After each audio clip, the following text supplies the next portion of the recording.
Hello everybody, welcome to this week's Q&A. This week we're looking at an interesting question that has a little bit to do with technology.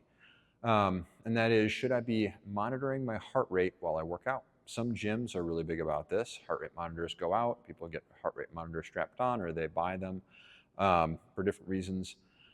And that's kind of a thing they do there. There's also a bunch of medical reasons that you might want to wear a heart rate monitor. So to answer the question for you here, with us, we don't put heart rate monitors on people. If they want to bring in their own or they have a smartwatch or something like that that's monitoring their heart rate, that's all well and good. The reason you might need a heart rate monitor is a medical reason. If you have some sort of high blood pressure or a hypertension, something like that you're working with, you want to monitor your heart rate, an AFib, something like that, then you want to keep an eye on those things. Most people do not necessarily need to monitor heart rate. Now, a lot of the times you're, let's say, looking for a certain zone of exercise, zone 1, zone 2, zone 3, you're trying to fit into a certain heart rate zone.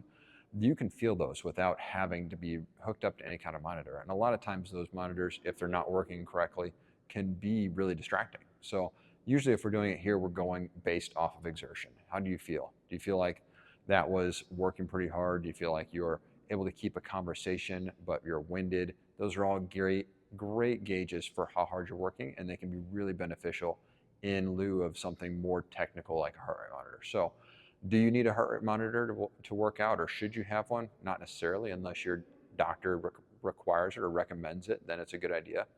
But the rest of the time, you can go off of feel, you can go off of how hard you feel you're working.